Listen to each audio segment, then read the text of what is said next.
Hi, this is my review of Warhammer Fantasy Roleplay 3rd Edition.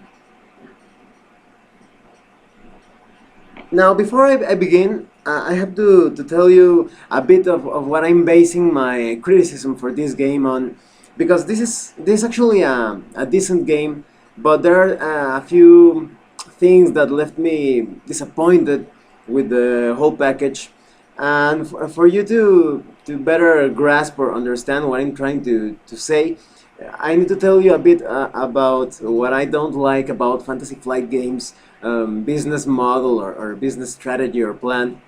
Well, Fantasy Flight Games started off great. It's actually a great company when it comes to the quality of its figures and boards and things like that. But along the way, I think they started to become a bit too greedy. They are quite famous for releasing monthly expansions of every one of their games, and of course you could say, oh, of course they are supporting their products, but sometimes they seem quite unnecessary, or as if they are very heavily milking everything that they release. For example, when I started to notice this was when I purchased the Warcraft board game. You had this cool box with Arthas on the cover and all the characters from Warcraft 3, but the game didn't come with heroes. Every Warcraft 3 player knows that Warcraft is about having these powerful heroes moving alongside your army and becoming just very powerful characters. And the board game had no heroes whatsoever. And now you could argue, well, it's Warcraft, not Warcraft 3, the board game. But there are so many things linking it to Warcraft 3, starting with the characters, images on the box, and different powers and spells in the game. So you should expect that they would include the heroes as well. But no, you have to buy the Frozen Throne expansion for the board game so you can play as a hero. And then we had Tannhauser. The first edition of Tannhauser, released by some other company, had like a cheat sheet or a sheet of good quality paper where you could see all of the items and powers for your characters. And this would have been nice if Fantasy Flight Games released it as well, but no. In their edition of Tannhauser, you have to look at the rulebook every time. You have to pass the rulebook around the table, so every time you want to check a power or item, it's a bit cumbersome. It slows down play. But guess what? Fantasy Flight Games released the equipment cards, so you can purchase them separately, so you don't have to look at the rulebook or start copying, making copies of the rulebook to pass around, and that feels a bit cheap. They could have included a good quality sheet with the different items and powers. And then we have World of Warcraft, the board game. The first. The base game came with very few powers and cards. Well, it felt like a bit incomplete. And of course, they later on they released the missing powers and cards as an expansion. So Fantasy Flight Games keeps doing this, releasing things separately. And now, of course, I'm talking about a business model standpoint, and from a perspective, talking about the quality of that, of milking the product in a very, I don't know, shameless way. And with other role-playing games in the Fantasy Flight Games line, I don't want to name specific games because that's a whole different topic, but a lot of their RPGs are released in a sort of incomplete way, that they give you some classes, but you don't have the ultimate power or signature move or something like that for your class, and you have to buy separate books to get those things for your character classes. But of course, not, you don't only have to buy one book, you have to buy like 4 books so you can get the whole package, and it feels just so incomplete. And this is part of my criticism for this game, Warhammer Fantasy Roleplay, because it feels a bit like an incomplete product. Because this is supposed to be the core game. This is not the beginner box or the introductory box. This is the core game, and there are a lot of things that feel missing. Well, let me get started with the quality of the game. It comes in a heavy box. It's actually very sturdy, very tough, and it has this cool looking sleeve. It may actually help you it may actually serve as a game master screen or something, but because it's really thick and it has a good presentation. It opens up like this, and you can see the contents of the game. And then you have the main box. It's just huge, and you get all this cool stuff inside because this game is all about. It's more of a style over substance. And of course, this is my opinion. You can. I know there are a lot of fans for this game, so but this is my personal opinion. And for example, this is one of the other things I don't really like about Fantasy Flight Games releases. You have this lots of errata sheets because they didn't read anything, or it feels like they rushed things, and they have all these mistakes and errors that they must fix. And worst of all are the cards, because this game you play it with cards, and a lot of the cards are misprinted, and you have to download this sheet to get the correct talents and actions. And of course, you could argue that you should just email Fantasy Flight Games asking them for a new card or something. But a few years ago, it was a very cumbersome or slow process. You had to mail them the proof of purchase, and you had to wait quite a while. When in some other companies, for example Hasbro, with Hasbro and Wizards of the Coast, you just have to tell them, oh hey, this piece is missing, or this came out wrong, or whatever, and they don't ask you for anything. They don't tell you to send a picture or a proof of purchase. They just tell you, oh, please tell us what's the missing piece, and we'll mail it right away. And if they even handle these problems on the weekends, and it's just a really quality professional service. And not so with Fantasy Flight Games. At least 4 years ago, it was not so. And a gamer I know told me that they have improved their customer service a bit. I hope that's true, but that's still something that I don't like it when they release a product and it has so many erratas. So many errata, and you see the books are also not of a very good quality. Fantasy Flight Games releases some pretty good quality books when it comes to hardcover, but when it comes to soft cover, this is the player's manual. The things just start to fall apart, as you can see. Take a look. This whole section just came out, and the book feels so very flimsy. The pages are just falling apart. Well, besides that, it has some very cool illustrations. Let me hold this without it breaking down. It has some pretty good illustrations and images, so you can understand the different elements of the game. The structure is actually pretty good because Fantasy Flight Games had a reputation of confusing manuals and rulebooks, but these books aren't actually as confusing as others. You also get the Tome of Adventures, which is basically a Game Master Guide, and it has a small bestiary. Well, I'll get to that in a minute. I'm not going to open a lot of these books because just after a few uses they start to fall apart, so I'm just going to show you a few things like this. You also have the Tome of Blessings for Divine Casters. You also have the Tome of Mysteries for Wizards. And you have all these cool, it's actually good quality cards to represent different talents and focus and all sorts of gaming elements. You have wound cards, and they're good quality cards. And a whole bunch of action cards. The insert is actually quite handy for handling all the stuff that comes in the game. You have 3 boxes because this game can be played with a game master and 3 players, but with the expansion you can add another player as well. And these boxes are for you to store your gaming pieces and sheets in them, but they are actually a bit flimsy. After just one use, look at what this happened, and this was when one of my players, a woman who is very careful when handling stuff, she actually just ripped apart this part of the box when she first handled it. And the game comes with a lot of character sheets because this game is sort of class based, not exactly like that. You have a bit more freedom to create your characters, but you have different professions such as coachman or the road warden.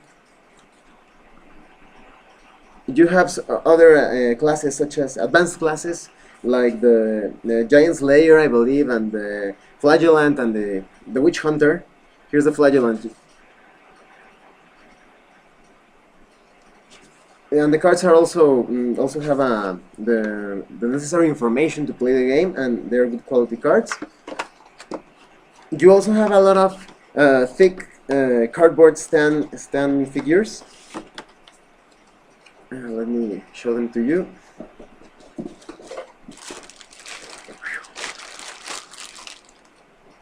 You have things to represent NPCs, characters. You can represent different monsters. Here's a troll. And this is another complaint that I have, a complaint that you don't get enough plastic bases and character cardboard stand figures, because you get these small plastic bases so you can put them under the figures. And you also have a lot of interesting looking dice. A lot of them actually. But the plastic bases are not enough for the different cardboard stand figures, because sometimes you want to have an army of beastmen attacking the characters, or maybe a lot of goblins and trolls, but you only have like one little figure representing each type of monster, and you're usually going to end up fighting with against just one monster, or maybe you have to represent monsters using different tokens, and that's not the point, because if you're releasing a game based on figures and dice and tokens, you should provide the necessary figures to represent at least maybe 3 or 4 figures of each character. Maybe you could cut the price or the cost by not including too many careers, because not everybody is going to want to play as a road warden or a beggar, or I don't know, there are so many different careers, and I think they should have included more figures, or they should have discarded the figure aspect altogether and just played old school with your imagination. And well, let me get started with talking about the main gameplay aspect of this little package.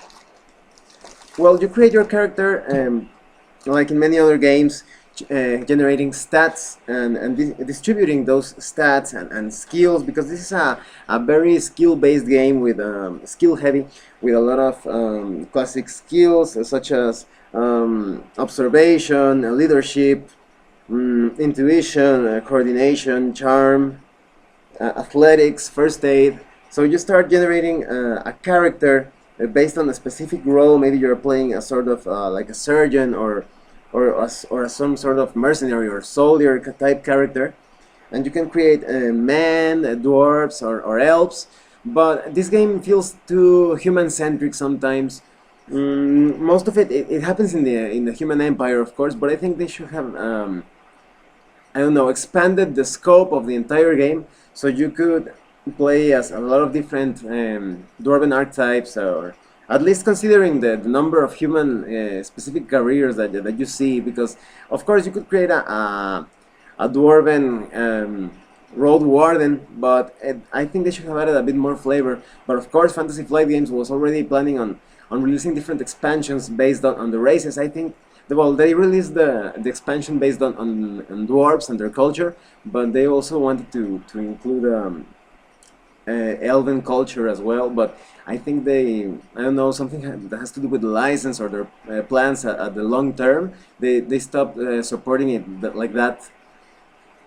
And well, once you create your character, you start seeing all the interesting things about how to use it, how to play it, because you also get sheets to represent the party as a whole. You just don't play as an individual, you're part of a group, and these party sheets define the way your group is going to play. here's an example of a party sheet. Let me see if I can get that into focus. And for example, here we have the servants of justice, and according to certain moments of tension, maybe there's infighting between your characters, or they are taking too long to solve a mystery, or they're having trouble fighting against a certain group of enemies. You will start generating tension and get different penalties. But of course, you also get special abilities with your type of party. For example, wrongs made right. Members of this party may suffer one stress and one fatigue to add one damage to a ranged attack or melee attack action. And you get these sort of abilities that have to do with the party's identity. And you also get fortune pools that you can share, fortune points, sorry, that you can share with your party members. Now, fortune points are basically like, feel like a bit like bennies or destiny points or hero points in other games, and you can use them to add a bit of fortune to your dice pool, because you throw a lot of dice in this game, and it sometimes feels really fiddly when you have all this bunch of dice and you throw them together and you have to count each symbol, because this is not a game where you simply count the number you got. You have to see each symbol for what it represents. Maybe you scored a hit when you fight, but you activated some other symbols and they give you bonuses. Maybe you rolled a misfortune symbol or some sort of negative outcome symbol, and you get penalties for your attack, or maybe something went wrong. Maybe you actually scored a hit, but something bad happened. Maybe you tripped, or maybe you made the jump across a pit, or maybe you investigated something and something went wrong, or maybe you failed accomplishing a task but something went right, and maybe, oh yeah, you failed to notice this or that, but then again this other character showed up and helped you, and you start getting all sorts of results by mixing and matching different symbols when you roll the dice. And this is actually cool, a cool part of the game, because it's not all about combat, because this is Warhammer and you would expect like there's a lot of combat, but a lot of adventures can be carried out like investigations of some sorts. So you can have role-playing moments and investigation and combat, and that's a good balance. When it works right, it's pretty good actually. And now when your characters fight, they have these recharging abilities, such as you would when you play an MMORPG such as World of Warcraft. You have these abilities that you use them, and you have to wait a few turns for them to become available again. And so combat has to be quite strategic sometimes, but at later ranks they start, and when you have a lot of fortune points, they start to become a bit meaningless. But it's actually very chaotic. That's something I don't like about this game either, because it feels like the beta version of Age of the Empire. Because Age of the Empire has smoothed things or perfected some things, in my opinion, as compared to this game, and this game feels like the beta version, and that's something I don't like about Fantasy Flight games either. They sometimes release the same system with a new coat of paint and some tweaks, and it doesn't feel original.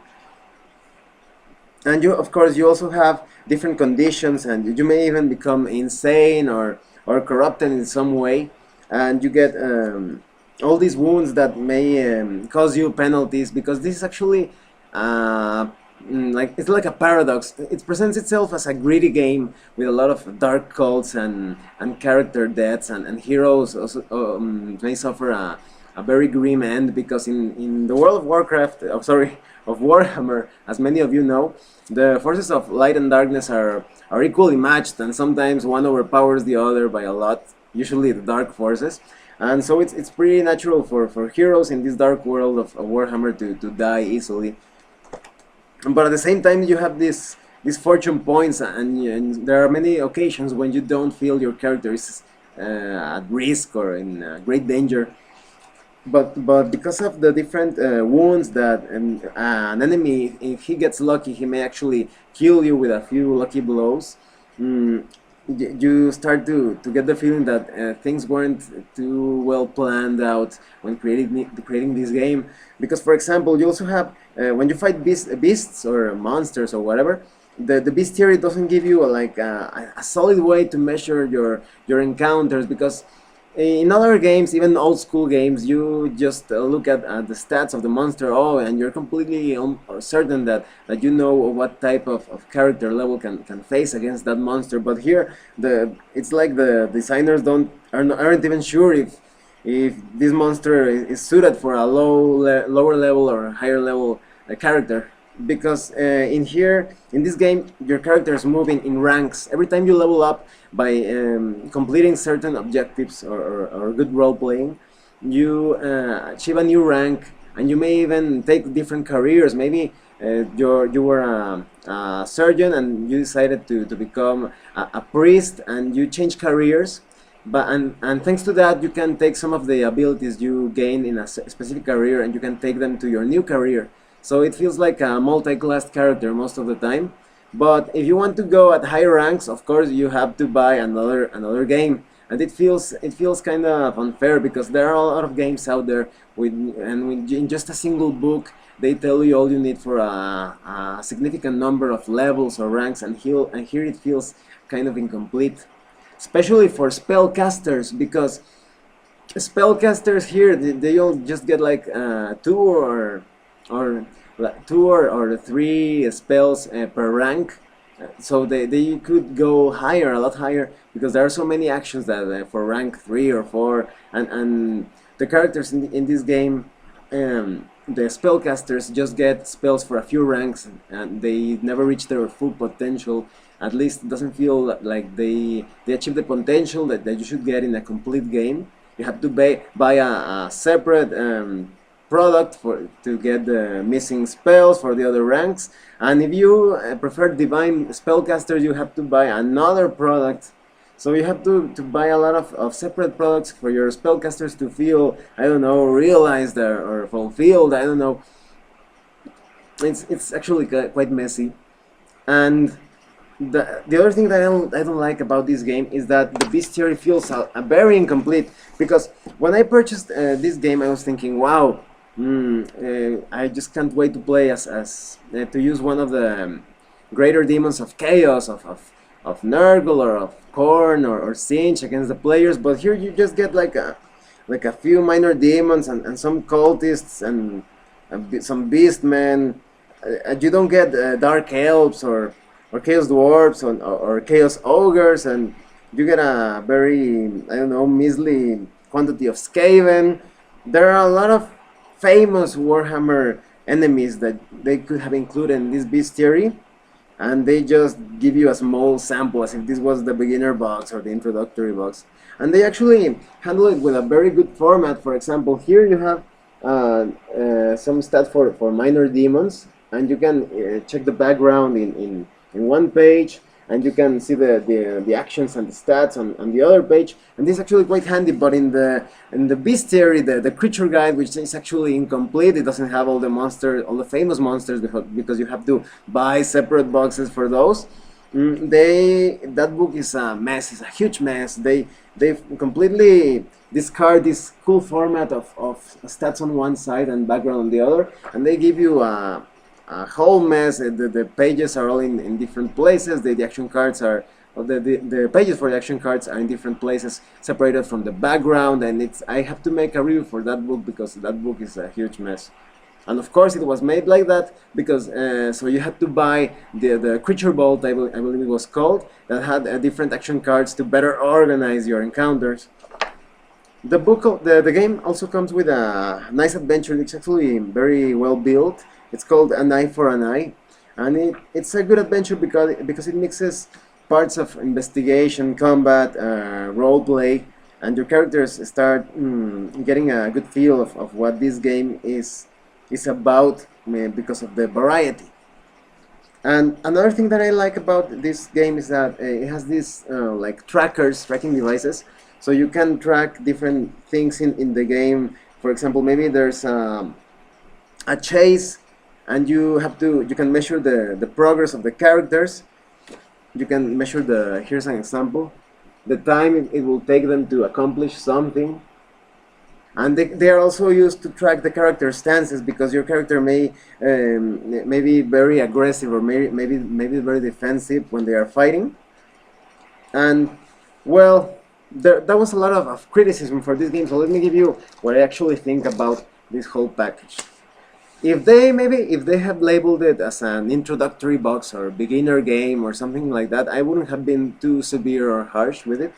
But still, it's a very expensive box, ranging from $60 to $100, and not counting the errata and the different cards that were misprinted. It's actually not worth the price, in my opinion. Mm, this is just, it feels like they give you just a small sample of the Warhammer universe, of the Warhammer game. It doesn't feel right. For example, let's say I release the Call of Cthulhu RPG, and I gave you a book with a lot of limits to your investigators. Maybe they can't go beyond level 50 skills in terms of numbers, and it doesn't include the stats for a lot of the elder gods, or the most popular Lovecraftian monsters. They just gave you like a few cultists and some servitors. It will feel very incomplete. Maybe this game was really affected in a very negative way by trying to play it with tokens and figures and pieces, because they could have used all that money to create a larger, more detailed tome without all of that, all those pieces, all those cards. And it's worse. The worst part is that if you want to play with this specific demon, or if you want your spellcaster to be a bit stronger, because we all know, everybody that is familiar with the Warhammer universe knows about the 8 colleges of magic, and you also only get 3 colleges, I think, in this game, and also 3 priesthoods, and you have to buy the separate supplements to get all the other priesthoods and colleges, and you really can't play as a decent elven magician, or because you don't have the options or the things to do that. There's going to be a lot of tweaking and building on your part as a game master to achieve a fulfilling Warhammer experience. There are so many things that went wrong with this beginner's box, even though it's the game itself is actually pretty decent. If you really want to give it a try, I recommend 2 things. If you're a casual player, get this box, and I don't think you will be troubled at all, because you're going to play it very seldomly, and you won't be, oh no, I don't have the stats for this or that. You're going to just wing it and play it like that. And if you are hardcore, I recommend that you wait until the Christmas sale that Fantasy Flight Games always has at the end of the year, and you can purchase the other products at a lower price, because this beginner box is just going to whet your appetite, but in a very negative way. It's not, it doesn't feel like a complete experience. Well, I hope this review helps you in deciding to purchase this game. I know a lot of people don't agree with the criticisms I have talked about, because I've been to different forums, and this is actually a very recurring issue about Fantasy Flight Games. There's always somebody defending Fantasy Flight Games, and others saying, oh, Fantasy Flight Games is really greedy, and the others, no, they want me to take my money because I love their products. But this feels like they're milking it in a very shameless way, and taking advantage of selling an incomplete product, because with so many cool RPGs out there that you just need one single book, and it has everything. It has the bestiary, the full rules, the characters that feel very powerful. It just doesn't feel fair. And because those other games also have supplements, but they actually feel like they add something to the game, not that they are completing the game. No, they are adding more things to the fun, and here they think like, you feel like they are trying to complete the game. Well, thanks for watching my review. If you have any comments or questions, please type them down and I will read them. See you later.